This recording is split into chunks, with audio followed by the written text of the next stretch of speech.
안녕하세요. 저는 김태훈입니다. 네, 귀한 사역하시는 여러분들 만날 수 있어서 감사하고요. 하나님 말씀 나누도록 하겠습니다. 일단 제가 어제 약속을 못 지키고 못 와서 죄송하고, 요한복음 1장을 보면 태초에 말씀이 계시니라. 이 말씀은 하나님과 함께 계셨으니 이 말씀은 곧 하나님이시니라. 제가 이야기로 우리 여기 계신 분들께서 말씀 사역을 하시는 거죠. 맞나요? 저희가 규장과 가피풀. 예, 알겠습니다. 소통과 커뮤니케이션 이런 사역 하신다고 제가 생각하면 되겠죠? 네. 하나님이 태초에 존재하신 양태가, 하나님이 태초에 존재하신 모습이 말씀이셨습니다. 할렐루야.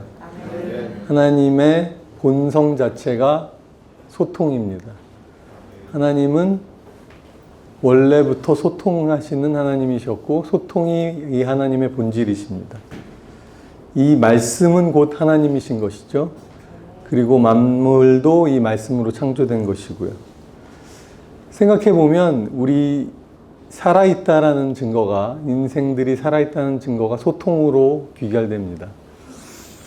의학적으로 말씀드리면 어떤 세포가 살아있다라는 정의 자체는 세포 레벨로 갔을 때 살아있다는 정의 자체가 물질 소통과 의사 소통이 일어나고 있지 않으면 살아있다라고 정의하지 않습니다.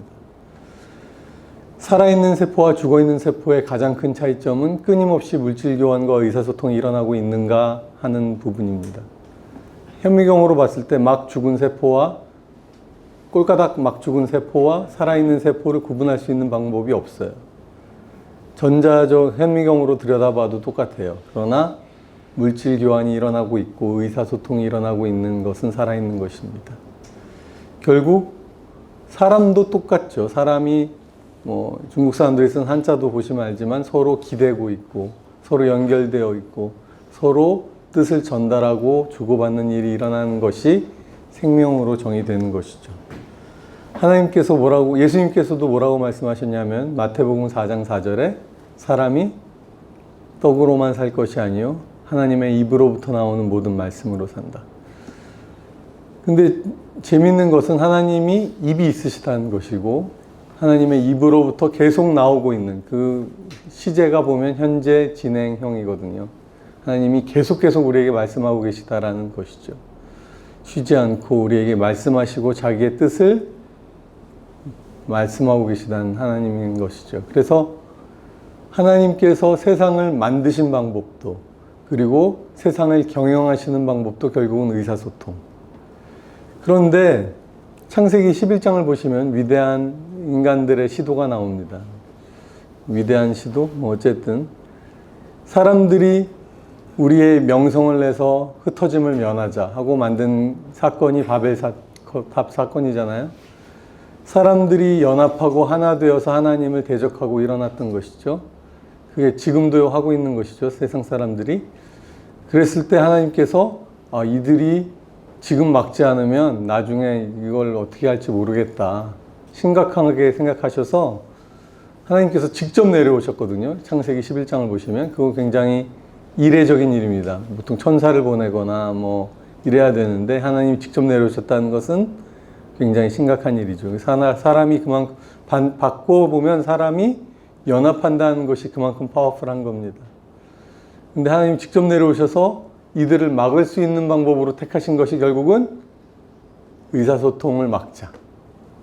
그러니까 소통하고 커뮤니케이션, 언더스탠딩이 일어나는 것이 얼마나 중요한가. 하나님이 그거가 가장 핵심 약한 부분이겠다라고 생각해서 그걸로 이렇게 하신 거잖아요. 그리고 그것을 다시 회복시켜 주신 사건이 사도행전 2장이죠. 성령의 부으심, 구약에 약속하셨던 성령이 부어지시는 사건을 통해서 성령의 세례가 임하였을 때 사람들이 능력을 받는데 병 고치는 능력도 아니고 지진이 일어나는 것도 아니고 죽은 사람이 살아나는 것도 아니고 각 나라 백성의 방언으로 하나님의 큰일 행하심을 말하기 시작하는 것이죠. 그 자리에 모인 모든 사람들이 각 나라와 족속의 방언의 말로 하나님의 큰 일을 소통하는 것이 하나님이 사도행전을 회복시켜 주신 것입니다. 그러니 모든 민족의 방언과 언어와 그러한 문자와 이런 것으로 하나님의 큰 일 하신 것을 선포하는 일이 얼마나 위대한 사역입니까? 아멘? 예. 그것이 하나님의 백성들에게 주신 놀라운 사역인 것이죠. 그리고 나면 또 생각해 볼 수 있는 게 하나님의 말씀의 능력에 대해서 우리가 조금 더 생각을 해보겠습니다. 저는 이제 의사소통 말씀에 집중해서 묵상해 가지고 왔거든요. 하나님의 말씀은 어떠한 능력이 있습니까? 요한복음 15장을 보시면 성경이 있으시나요? 예, 요한복음 15장 3절을 보시면 잠깐 볼까요? 나는 포도나무여 너희는 가지니 이걸로 시작하잖아요. 요한복음 15장 3절을 보십시오. 이게 굉장히 짧은 구절인데 저는 굉장히 중요하게 생각하는 구절입니다. 너희는 내가 너희에게 말한 말로 일러준 말로 이미 깨끗하여졌다. 예수님이 우리를 깨끗하게 씻어주신 게 뭘로? 말씀으로. 그래서 베드로에게 예수님이 요한복음 13장에 베드로에게 뿐 아니라 제자들 모두에게 내가 이제 6월절 이제 아버지께로 돌아갈 때가 얼마 안 남은 걸 아시고 허리에 수건을 두르시고 제자들의 발을 씻겨 주시죠. 근데 베드로한테 왔는데 베드로가 주님 내 발은 못 씻깁니다. 내가 너의 발을 씻겨 주지 않으면 너는 나와 아무 상관이 없다. 그랬더니 베드로 역시 멋진 베드로 그래요? 그럼 난 머리도 씻겨 주시고 몸도 씻겨 주시고 다 씻겨 주세요. 근데 이미 목욕한 사람은 발만 씻으면 된다.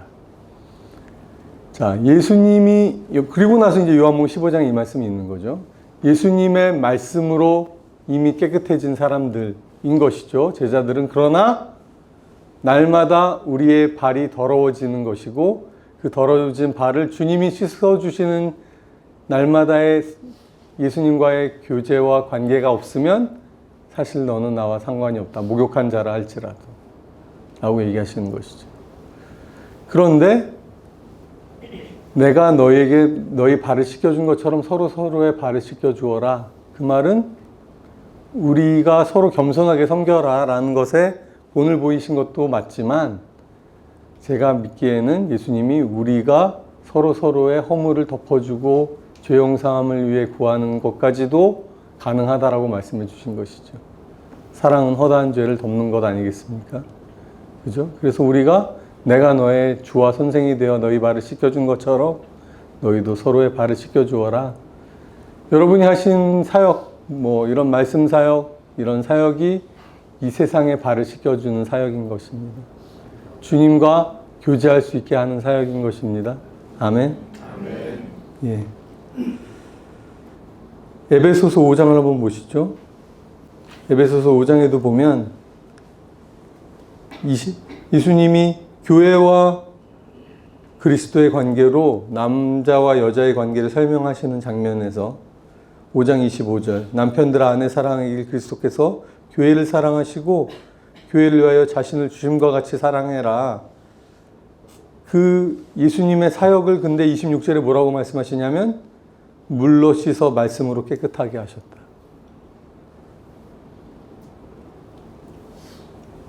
물로 씻어 말씀으로 깨끗하게 하셨다. 원래 언어를 보면 물에 말씀으로 깨끗하게 씻어주셨다. 하나님의 말씀은 우리를 씻어주시는 것입니다. 말씀은 우리를 씻어주시는 것이고요. 보혈은 우리를 희게 만드는 것입니다. 성경을 잘 찾아보시면. 보혈은 표백제, 말씀은 세정제, 이런 게 되겠죠. 예, 요약해서 말씀드리면. 눈보다 더 이게 이렇게 밝게 만들어주는 것이 보혈이고, 말씀은 우리를 더러움에서 깨끗하게 제하여 씻어주시는 하나님의 능력인 것이죠. 자, 또 하나님의 말씀에 대해서 또 더 생각을 해보면 히브리서 4장에 보시면 어떤 말씀이 있죠? 히브리서 4장에 보시면 하나님의 말씀은 살아있고 운동력이 있어. 좌우의 날선 어떤 것보다 예리하여 혼과 영과 및 관절과 골수를 쪼개기까지 하며 만물을 상관하신 자 앞에 모든 것이 벌거벗은 것처럼 드러난다. 말씀을 잘 외우죠, 제가? 네. 제가 저랑 성역 공부하는 분 중에 한 분이 그 골수 검사를 날마다 하는 혈액종양 내과 의사예요. 그분이 깜짝 놀라면서 아니 2000년 전에 골수를 찔러 쪼갠다라는 것까지 성경에 기록되어 있는지 몰랐다.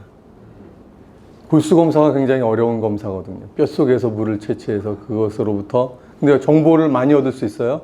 백혈병, 혈액암 골수 검사하지 않으면 나오지 않아요. 근데 골수 검사를 하면 그게 싹 나옵니다.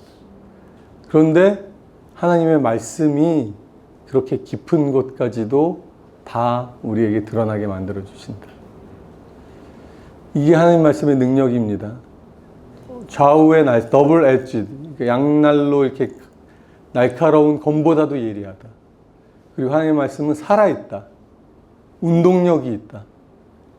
정말 제가 덕분에 귀장 출판사분들 덕분에 책을 냈는데 하나님 말씀에 발이 달린 것처럼 세상을 돌아다니며 역사하시더라고요. 그죠? 그런 일들을 하고 계신 것이죠. 하나님 말씀이 사람의 마음을 찔러 쪼개고 만물을 상관하시는 분 앞에 벌거벗은 것처럼 드러나게 하고 그 말씀이 왜 나옵니까? 히브리서 4장에 그렇게 우리가 하나님 앞에 드러나면 하나님 앞에 나와서 하나님의 안식 가운데 나아갈 수 있는 사람이 된다라는 것이 히브리서 4장의 컨텍스트인데 아무튼 하나님 말씀이 이렇게 놀라운 능력이 있다는 것이죠. 또 제가 또 좋아하는 말씀 이사야 55장을 보십시오. 이것도 중요한 말씀 여러분들이 제가 지금 인용하는 구절들을 기억하실 만한 구절들이 될 거라고 생각합니다. 말씀 사역을 하시는 분들에게 이사야 55장 10절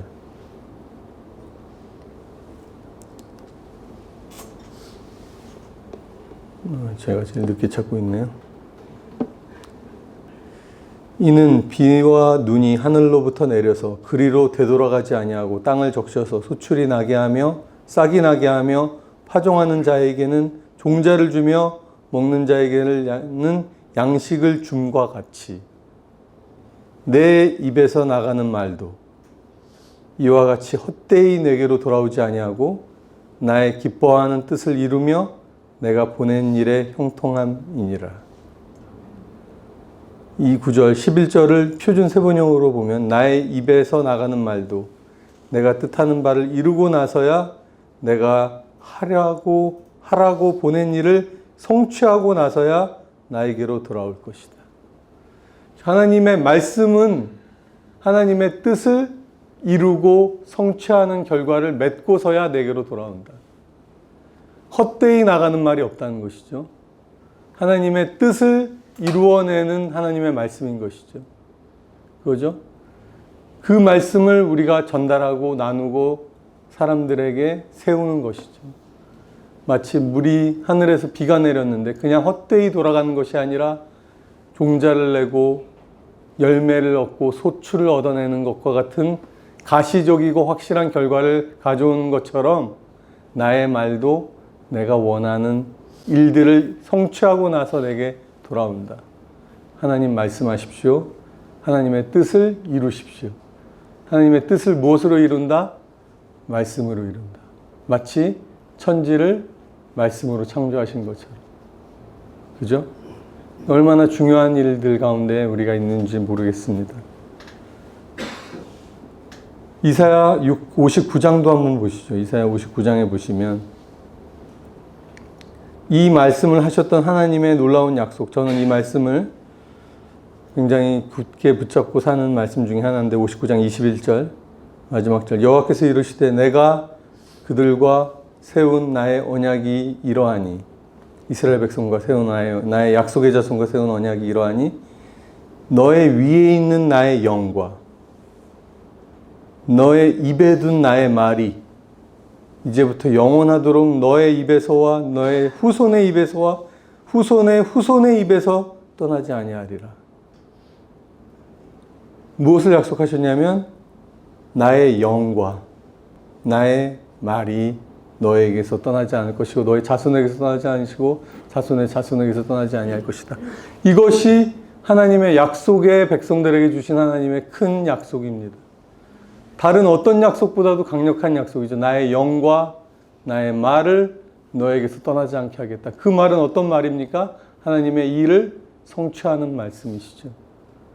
일을 행하는 여호와, 일을 지어 성취하는 여호와, 그 이름을 여호와라 하시는 분의 그 말이 우리에게서 떠나지 않는다는 것입니다. 하나님 약속의 자손들에게서 떠나지 않는다는 것입니다. 아멘. 여러분 기억하시겠지만 모세에게도 하나님이 모세를 부르셨을 때 너는 가서 나의 말을 대언하라. 에스겔에게도 이 마른 뼈들에게 나의 말을 대언해라. 하나님의 사람들이 하는 역할은 결국은 하나님이 주시는 말씀을 대언하는 것이죠. 커뮤니케이션, 전달, 나누는 것이 하나님의 선지자들, 사역자들이 했던 역할이죠. 마른 뼈에게 얘기했을 때 분대가 된 것이고, 그죠? 이따가 마지막에 말씀드리겠지만 백부장이 구했던 것이 바로 그것이죠. 말씀만 하옵소서. 그러면 주의 종이 낫겠습니다. 아멘. 예.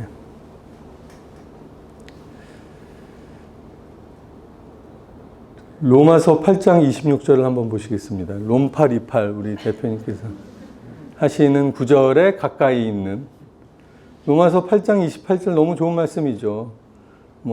너무나 유명하고 좋은 말씀인데 또 많은 사람들이 좋아하는 이유는 대충 해도 모든 게 합력해서 선을 이루어 이렇게 생각하는 분들이 있어서 좀 부작용의 소지가 없진 않습니다만 근데 26절에 보시면 제가 앞뒤로 좋아하는 구절들에게 둘러싸여 있습니다. 28절이 26절 성령이 우리의 연약함을 도우시나니 때로는 우리가 무슨 말을 할지 모르는 상황으로 하나님 앞에 있게 되는 것이죠.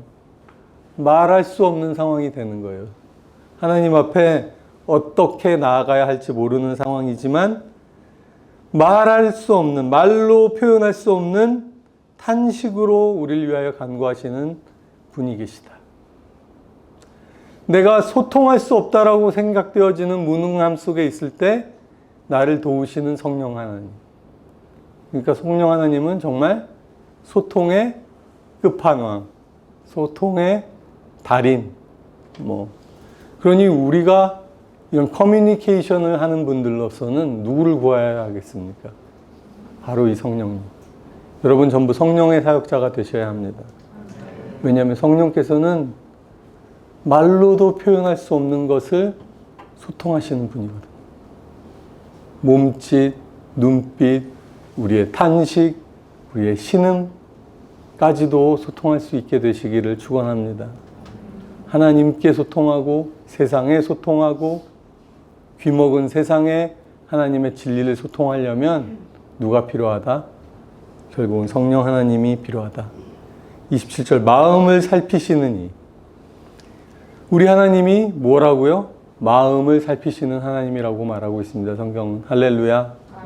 우리의 말만 들으시는 분이 아니라 마음을 살피시는 이가 성령의 생각을 아시나니 성령이 하나님의 뜻대로 성도를 위하여 간구하시는 분이신 것이죠. 그래서 우리에게 성령 하나님이 필요합니다. 아멘. 예.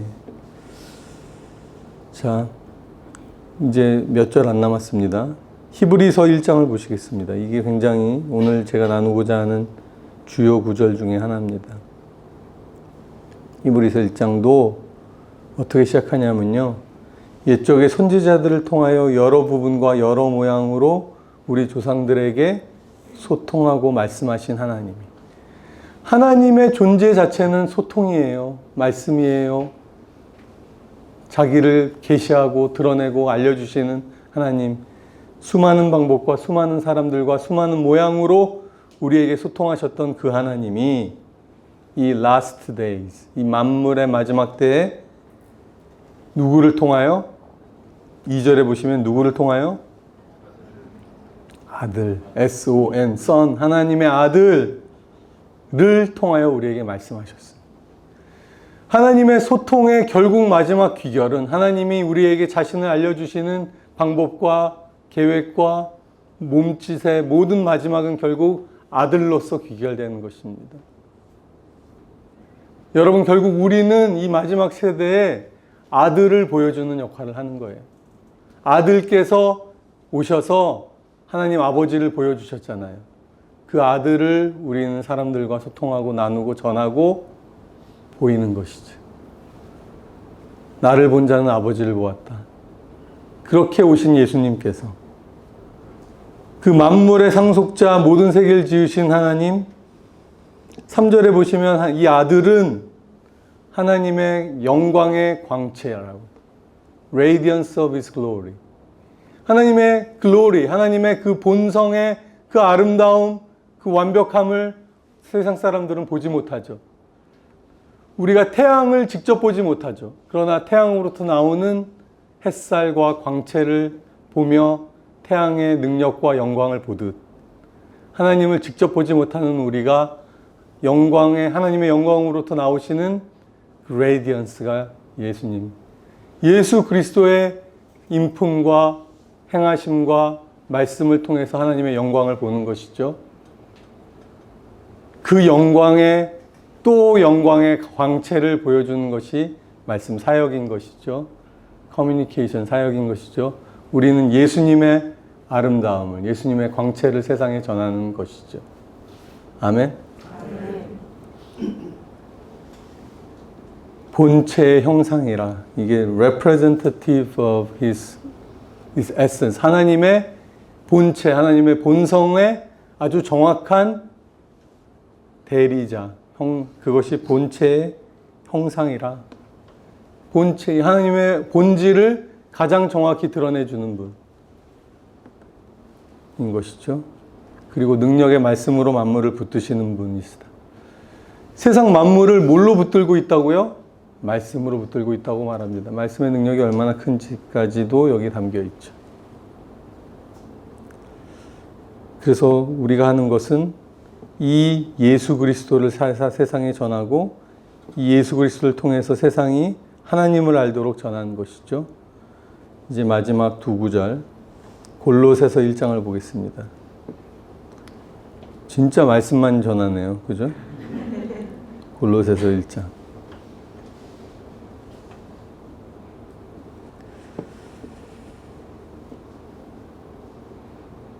(24절) 나는 이제 너희를 위하여 받는 괴로움을 기뻐하고 그리스도의 남은 고난을 그의 몸된 교회를 위하여 내 육체에 채우노라.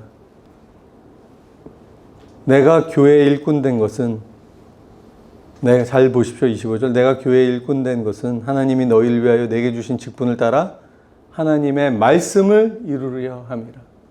결국 자기의 사역을 한마디로 정의했어요. 내가 교회의 일꾼이 되었는데 그 뜻은, 그 목적은 뭐다? 하나님의 말씀이 이루어지게 하려는 것이다.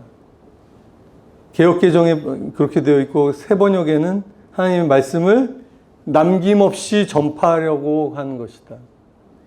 결국 바울이 했던 일도 하나님의 말씀을 이루고 하나님의 말씀을 전하는 것이었던 것이죠. 제가 하는 것도, 우리 모두가 결국 하는 것은 하나님 말씀이 이루어지십시오. 말씀이 전파되기를 소망합니다. 이 비밀은 만세로부터 감추었던 것이고 성도들에게 이제 나타났는데, 비밀에는 두 가지가 있죠. 비밀에는 두 가지가 있는데 하나는 secret. 그거는 드러나면 끝나는 거예요. 또 하나의 비밀이 뭐죠? mystery. 성경에 경륜이라는 말로 잘 나오는 단어. 경륜이 무슨 뜻입니까? 제가 물어봤어요, 누구에게도. 야, 경륜이 무슨 뜻이야? 무슨 뜻이, 정말 감이 안 오는 단어인데, 경륜? 그게 경륜이야. 감이 안 오는 일이야. 신비스러운, 알려졌지만 아무리 생각해도 신비스러운 일이 경륜이에요. 예수 그리스도가 바로 그분 아니십니까? 이미 다 알려졌어요, 세상에. 하나님의 아들이라고, 이분이 우리 죄를 위해 죽었고, 다 아는 것이지만 다 알 수 없는 미스테리. 이게 경륜이라는 단어인가 봐요. 이 비밀의 영광이 이방인 가운데서 얼마나 풍성한지를 알게 하려 하심이라. 이 비밀은 너희 안에 계신 그리스도니 곧 hope of the glory, 영광의 소망이다. 28절, 이게 우리가 하는 일입니다. 여러분이 하시는 일입니다. 28절, 우리가 글을 전파하며 각 사람을 권하고 모든 지혜로 각 사람을 가르침은 각 사람을 그리스도 안에서 온전한 자로, 완전한 자로 세우려 함이라. 아멘. 결국 우리 모두가 그리스도 안에서 온전히 세워지는 사람이 되기 위해 그 말씀을 전하고 전파하고 소통하고 권하고 가르치는 일을 하는 것이죠.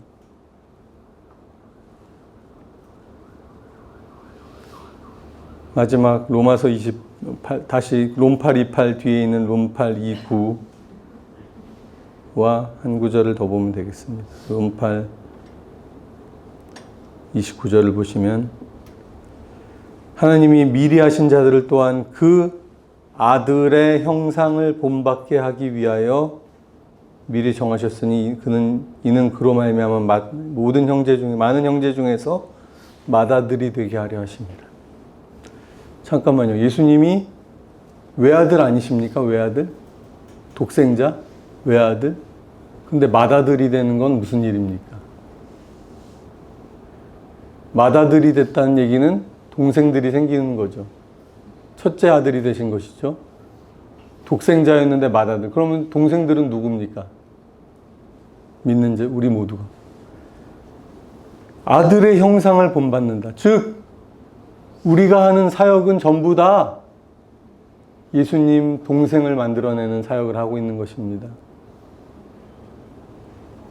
예수님이 맏아들, 큰형님, 전문 용어로 오야봉, 그죠? 우리 큰형님 되시고 우리는 예수의 형제들, 자매들. 예수처럼 살게 하기 위하여 우리가 이 사역을 하고 있는 것이죠. 예수님의 동생들 만드는 일들을 하고 계신 것입니다. 아멘. 마지막 마태복음 8장을 보고 기도하겠습니다. 하루는 예수님이 5절 가버나움에 가셨는데 백부장에 나왔습니다. 이방인이죠. 복음을 받지 않은 이방인인데 그 사람이 자신의 하인을 고쳐달라고 예수님에게 요청하죠. 내가 가서 고쳐주겠다. 예수님이 직접 오시겠다고 말씀하셨어요. 내가 왕진가마. 그랬더니 백부장이 놀랍게도 말씀으로만 하옵소서. 그러면 내 하인이 낫겠습니다. 하나님의 말씀은 이런 능력이, 예수님의 말씀은 이런 능력이 있으십니다. 오늘도 내게 주님의 말씀이 떨어진다면 마치 하늘에서 내린 비가 열매와 소출을 다 맺고 하나님께 돌아가는 것처럼 내 입에 나서 나간 나의 말은 나의 뜻을 이루고 나에게로 돌아올 것이다 라는 그 이사야의 말씀을 아는 것처럼 주님 내게 말씀하옵소서, 우리에게 말씀하옵소서, 세상에 말씀하옵소서, 그리스도의 영광을 드러내게 하소서, 그리스도의 동생들이 세상에 많아지게 하소서, 세상을 가득 채우게 하소서. 그런 사역에 또 그런 기쁨의 자리에 생명을 전하는 일에 저와 여러분 헌신할 수 있게 되기를 바랍니다. 같이 한번 기도하겠습니다.